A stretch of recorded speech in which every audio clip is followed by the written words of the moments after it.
வரும் கோபத்துக்கு தப்பித்துக் கொள்ளுகிற வழியை நம்ம ஆராய்ந்து பார்த்து அதுக்குள்ளே இருக்கணும். ராகாபதை கண்ணு கருத்துமாய் பார்த்து கொண்டாள். அந்த ரட்சிப்பு எங்கேயாவது அது வழி மாறி போகிறதா? ரட்சிப்பு ஒருவேளை குறைந்து போகிறதா? நான் ஆரம்பத்தில் கர்த்தரிடத்தில் காட்டின அந்த வைராக்கியமும் அந்த வேகமும் இன்னைக்கு எனக்குள்ளே இல்லாமல் இருக்குதா? கவனம். இந்த வருஷத்துலேருந்து நீங்கள் ரொம்ப கவனமாக இருக்கணும். கொடிய நாட்கள் வருகிறது, தீமையின் நாட்கள் வருகிறது. கர்த்தரை அண்டிக் கொள்ளுகிறவன் பாக்கியவான். அண்டிக் கொள்ளுதல் என்றால் என்ன அர்த்தம்? எந்த காரியத்துக்கும் நீங்கள் கர்த்தரை சார்ந்திருக்கணும். எந்த காலத்திலும் அப்படி இல்லாட்டா கூட பரவாயில்ல, இந்த காலத்தில் நீங்கள் இருந்தால்தான் வரும் கோபத்துக்கு தப்பித்துக் கொள்ளுகிற வழி உங்களுக்கு கிடைக்கும் என்று கர்த்தருடைய வேதம் சொல்லுது. இந்த வருஷத்திலிருந்து பல அதிகாரங்கள், சாத்தானுடைய பல தீவினைகள் கட்டவிழ்த்து விடப்படும். வஞ்சிக்கிற அடையாளங்கள். ஆண்டவர் சொன்னார், இந்த வருஷத்தில் என்ன வரும்? Dark science.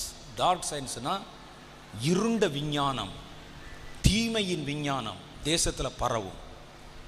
தீமை விஞ்ஞானம், மருத்துவத்தில் தீய விஞ்ஞானம் வரும், அரசியலில் தீய விஞ்ஞானம் வரும், சபைகளுக்குள்ளே தீய விஞ்ஞானம், டார்க் சயின்ஸ் உள்ளே நுழையும்.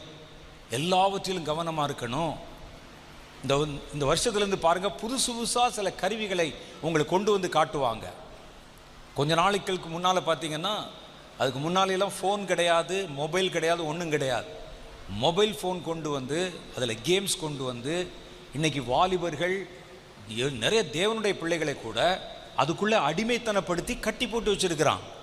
இனி அது தீவிரப்படுத்தப்பட்டு ஜனங்களுடைய ரட்சிப்பை இழக்க வைக்கிற அளவுக்கு அவர்களை என்டர்டெயின்மெண்ட்லையும் குதூகலத்திலையும் தேவையற்ற காரியங்களிலும் அவர்களை உள்ளே புறப்பட வைக்கும். அப்படிப்பட்ட மாய தோற்றங்கள் உண்டாகும். இனி வருகிற காலத்தில் ஜனங்களை ஏமாற்ற புறப்படுகிற வஞ்சகர்கள் எழும்புவாங்க. கடவுளுடைய பிள்ளைகள் மாதிரியே வந்து தீர்க்க தரிசனம் உரைத்து தீமையை பின்பற்ற சொல்லுவாங்க. அவன் நமக்கு தெரியும், அவன் வந்து தேவனால் அங்கீகரிக்கப்பட அந்தி கிறிஸ்துவாவே இருப்பான்.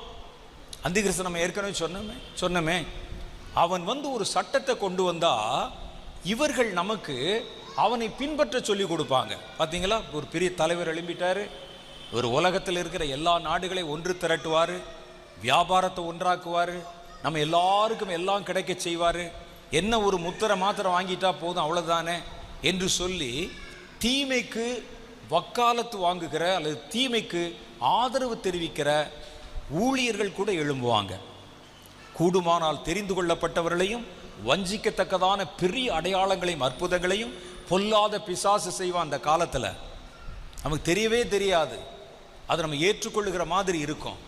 இவைகளிலிருந்தெல்லாம் நீங்கள் தப்பிக்கணும். பொல்லாத காரியங்கள்லேருந்து யுத்தத்தின் செய்தியை கேள்விப்படுவீங்க, கொள்ளை நோய்களை கேள்விப்படுவீங்க, இந்த நெருப்பு பரவின காரியங்களைப் போல ஒரு தேசத்தில் பல அழிவுகளை பார்ப்பீங்க. 2024 கடைசியில் எத்தனை இடத்துல வெள்ளம், எத்தனை இடத்துல சேதம், நேபாளத்தில் ஒரு பெரிய நிலநடுக்கம், திபெத்து பகுதிகளில் ஒரு பெரிய நிலநடுக்கம், ஸ்பெயினில் ஒரு பெரிய நிலநடுக்கம், இப்படி பல இடங்களிலும் பல்வேறு விதமான பயங்கரங்கள்.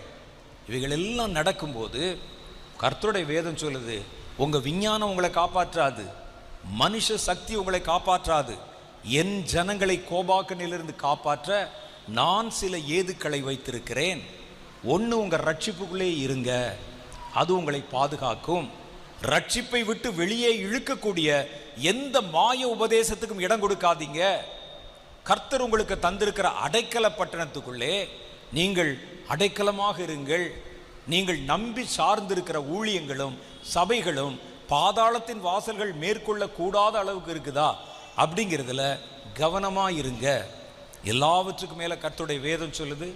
லூக்கா சுவிசேஷம் 21வது அதிகாரம் 35-36 வசனத்தில், பூமி எங்கிலும் குடியிருக்கிற அனைவர் மேலும் தீமை ஒரு கண்ணியை போல வரும். எல்லார் மேலே வருமா? பூமியின் மேல் குடியிருக்கிற ஒரு வெள்ளம் மாதிரி, அலை மாதிரி, கொள்ளை நோய் மாதிரி, பூமி அதிர்ச்சி மாதிரி, பூமியில் குடியிருக்கிற அநேகர் மேலே அது ஒரு கண்ணியை போல வரும். ஆகையால் இனி சம்பவிக்க போகிற இவைகளுக்கெல்லாம் நீங்கள் தப்பி மனுஷகுமாரன் முன்பாக நிற்க பாத்திரவான்களாய் எண்ணப்படும்படிக்கு எப்பொழுதும் ஜெபம் பண்ணி விழித்திருங்கள் என்றார். இது ஆண்டவர் நமக்கு கொடுத்த ஆலோசனை. எதுக்கு நம்ம ஜெபம் பண்ணி விழித்திருக்கணுமா? சம்பவிக்க போகிற இவைகளுக்கு நீங்கள் தப்புவதற்காக, கர்த்தருடைய ரகசிய வருகை வரும்போது அவர் முன்னால போய் நிற்கும்படிக்கு உங்களை ஆயத்தப்படுத்துவதற்காக, இந்த 2 காரியங்களுக்கு நீங்க ஊக்கமா ஜெபம் பண்ணணுமா? ஜெபம் பண்றோம் நம்ம, ஆனா எதுக்கு ஜெபம் பண்றோம் யோசித்து பாருங்க. கர்த்தர் சொன்னார், இவைகளுக்கு நீங்கள் தப்புவதற்கு ஜெபம் பண்ணுங்க. நீங்கள் ஜெபம் பண்ண இந்த ஜெபம் உங்களை பாதுகாக்க போதுமானதாக இருக்கிறது. நீங்கள் இவைகளுக்கு தப்ப வைக்கிறது. அதே நேரத்தில் அந்த ஜெபம் கர்த்தருக்கு முன்னால போய் நிற்கும்படிக்கு உங்களை தகுதிப்படுத்தி பரிசுத்தப்படுத்துகிறது. இப்போ இந்த 2 காரியத்தை கவனத்தில் வச்சு ஜெபம் பண்ணுங்க. தீமைகளை குறிவைத்து அதனுடைய பாதுகாப்புக்கு ஜெபம் பண்ணுங்க இந்த காலத்தில். 2வது, உங்களை கர்த்தர் ஆயத்தப்படுத்தும்படிக்கு ஜெபம் பண்ணுங்க. எப்பொழுதும் ஜெபம் பண்ணி விழித்திருங்கள். பூமி நடுங்கும் போது, சுனாமி அலைகள் பெருகும் போது, கொள்ளை நோய் வரும்போது ஜெபம் மாத்திரம் பண்ணா போதுமாயா அப்படி நீங்க கேட்கலாம்.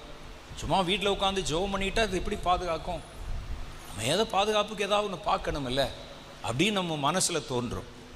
இந்த ஆலோசனை சொன்னது ஒரு மனுஷனாக இருந்தால் நம்ம அப்படி யோசிக்கலாம். இதை யாரு நமக்கு ரெக்கமெண்ட் பண்றதுன்னு கேட்டா கர்த்தர் சொல்றாரு. இதெல்லாம் மேல ஒரு பெரிய பட்டியல் இருக்க, அந்த அதிகாரத்தில் படிச்சு பாருங்க.